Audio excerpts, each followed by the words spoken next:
Hello everyone, Infinite Movie Recaps here. Today I'm going to recap a sci-fi and action movie titled The Fifth Wave. There will be spoilers ahead. Now sit back, relax, and enjoy. A girl is seen running through the woods with a gun and a backpack. She runs into a store that appears to be deserted. She stuffs her bags with resources that would help her survive. While she's at it, she hears someone calling out for help. She goes and sees a guy who points a gun at her. He drops his gun and tells her that he is injured. She doesn't believe him, so she tells him to show her his hands. As he does it, she sees his chain sparkle, but mistakes it for something else and shoots him. In a flashback, we see Cassie at a party having fun. The next day, while she is at school, a picture circulates on the internet. It appears to be a large metallic object floating in the sky. Cassie says they are called the Others. When she goes to school the following day, only a few students show up. They experience a power outage, which turns out to be the Others' doing. Vehicles collide with each other, and a plane crashes right in front of the school. According to Cassie, this is the first wave of attacks, and it knocked out all of the power on Earth. Cassie and her younger brother are seen fetching water from the river when the second wave of attacks happens. This is in the form of an earthquake that happens in coastal cities, causing them to be flooded by water. Cassie and her younger brother manage to escape the flood by climbing up a tree. The Others hit them with the third wave, which comes in the form of avian flu. Some were immune. Some got infected but recovered. But many, including Cassie's mother, died of the flu.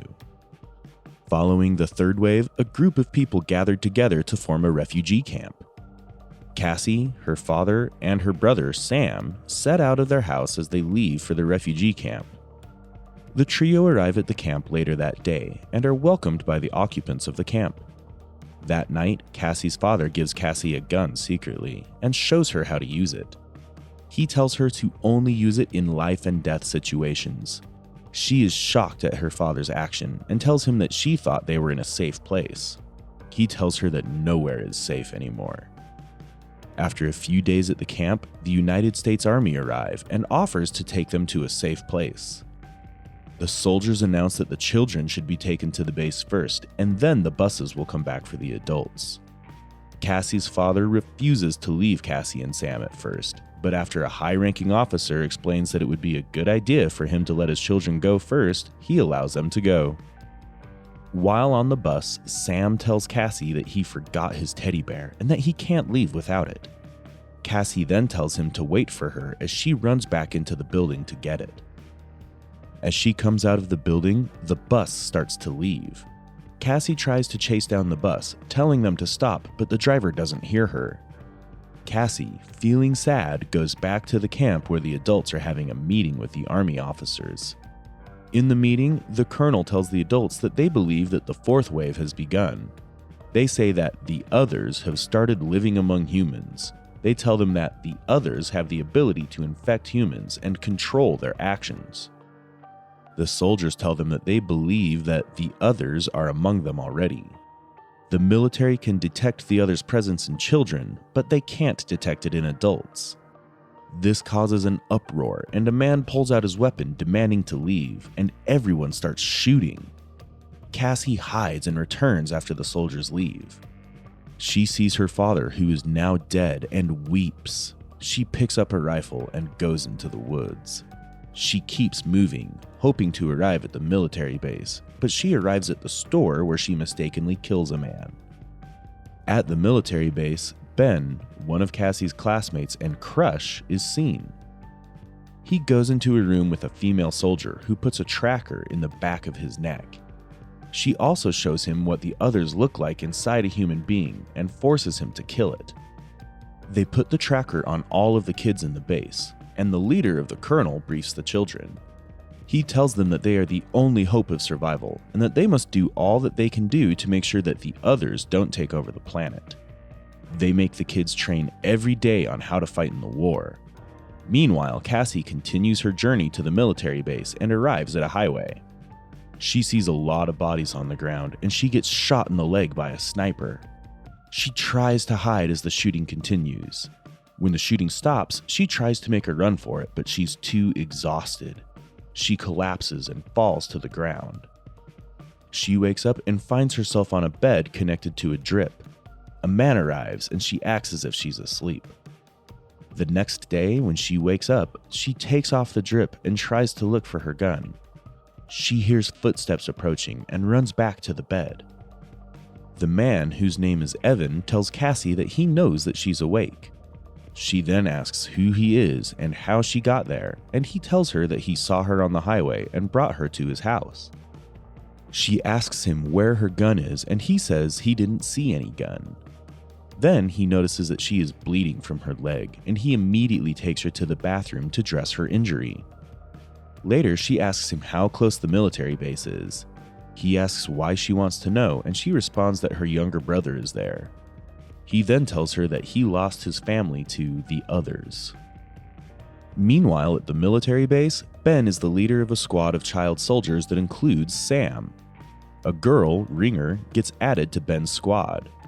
She got kicked out of her last squad due to disciplinary actions. One day, while Evan is out, Cassie looks around the building and finds her gun. She picks up her bag and runs into the woods. She trips on a wire that makes noises, alerting Evan. Evan sprints toward her and keeps her quiet. As she tries to struggle, she sees a man holding a gun and a drone flying in the sky. When they get back home, she asks him why he lied about her gun, and he says he was afraid that she was one of the others. She tells him that she needs to get her brother, and he says that Sam is probably dead. She refuses to believe him and says that she's going to get her brother. Evan then tells her that he will go with her. At the military base, while they were sparring, Ben tells Ringer that if he takes her down, she would teach the squad how to shoot. She agrees, and Ben somehow manages to pin her down. She then trains them on how to shoot. While they're at it, Ben gets called by the colonel. He tells Ben that the fifth wave has begun. He adds that Ben and his squad would be going into battle with a helmet that can help them determine friends and foes. Cassie and Evan continue their journey, resting at intervals.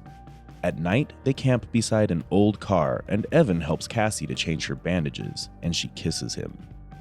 The kids get ready for battle and get into a chopper. They ask where Sam is, and Ben tells them that he isn't well. But Ben tied Sam up in the bathroom to prevent him from going on the mission. The kids get off the chopper when they get to the desired location, and the chopper leaves. They make contact with the enemy and start shooting. One of the kids gets shot in the process, and the rest goes to hide in a building. Ringer takes off the tracker at the back of her neck, saying she is no longer working for the army, and she immediately registers as one of the others on their visors. She explains to them that she's not, and Ben believes her. He takes out his tracker too, and they also see him as one of the others. They conclude that the army officials are the others, and they're using the kids to kill the remaining survivors. They plan to go AWOL, but Ben remembers that he left Sam at the base. He then devises a plan to get back in and save Sam. Evan and Cassie get attacked by the others. Evan fights them off with superhuman strength, which shocks Cassie. After the fight, he tells her that he is half human and half other. He adds that the army officials are the others, and that they are using the kids as the fifth wave. Cassie tells him not to follow her as she leaves for the military base. The chopper returns to pick up Ben, who says that the rest of his squad is dead. Cassie gets into the military base and takes out a female soldier, putting on her uniform. The colonel questions Ben on what happened. Ben tries to lie, but the man already knows the truth. Just then, an explosion is heard inside the building. The colonel tells a soldier to take care of Ben. Ben takes out the soldier and meets with Cassie. The pair look for Sam, who is boarding an airplane with other kids. They run into Evan, who tells them that he has planted bombs and intends to destroy the base. He tells Cassie that he would find her. Cassie and Ben catch up to Sam, and they try to leave the base. However, the soldiers were evacuating the base, and the colonel sees them. He attempts to kill them, but isn't able to, and the base is completely destroyed. Just then, Ringer arrives in a car and rescues them. Ben's squad is reunited, and Cassie ponders humanity's strength and hope as the driving force of its survival.